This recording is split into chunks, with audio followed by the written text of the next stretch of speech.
রহমান যে যখন উনি বিমান থেকে নামলো এবং উনি খালি পায়ে মাটির মধ্যে হাঁটলেন এবং যে মাটিটা ধরলেন, ভাই আপনারা কেউ বুঝেন আর না বুঝেন, আমি আপনাকে বলে দিচ্ছি তারেক রহমান একজন দেশপ্রেমিক।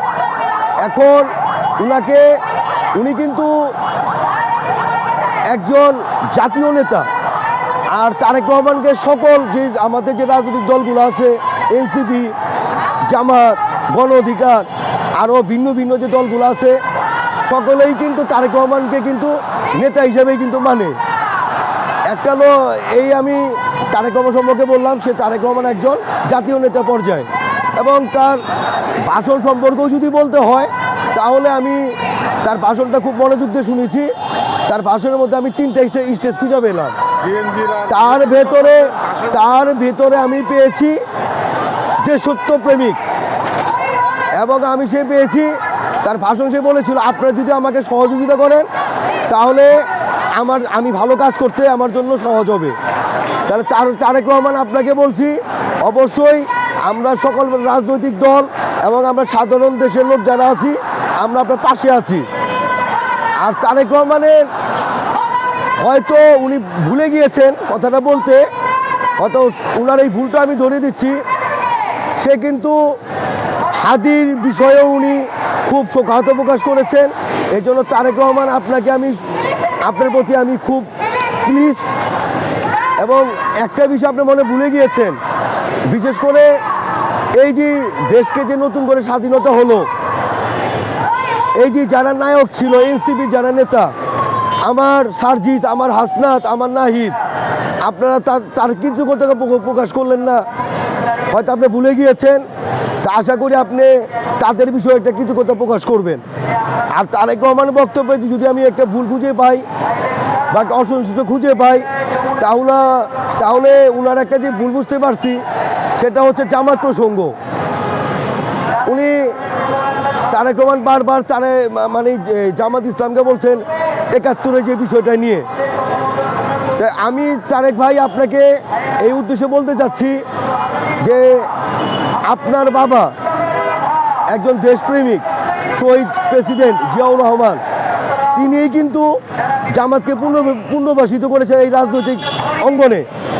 কারণ আপনার বাবা তো ভুল করেন নাই, এবং আপনার দল আপনার বাবা শহীদ হওয়ার পর যতবার ক্ষমতায় এসেছেন, 90,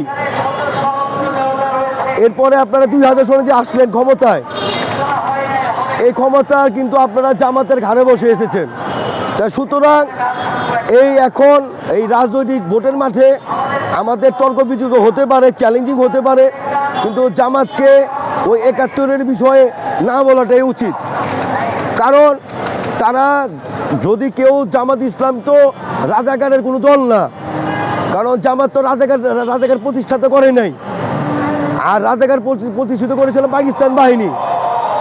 এবং আমরা রাজাকারদের ছবি দেখলে পাই তাদের কিন্তু পাঞ্জাবি, পায়জামা, দাড়ি টুপি ছিল না।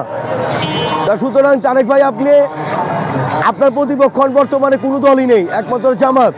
তা সুতরাং আপনি জামাতের এই রাজাকারের ত্যাগ বিষয়টা যদি আপনার মধ্যে যদি না বলা হয়, এতে দেশে একটা শান্তি আসবে এবং সুশৃঙ্খলা আসবে।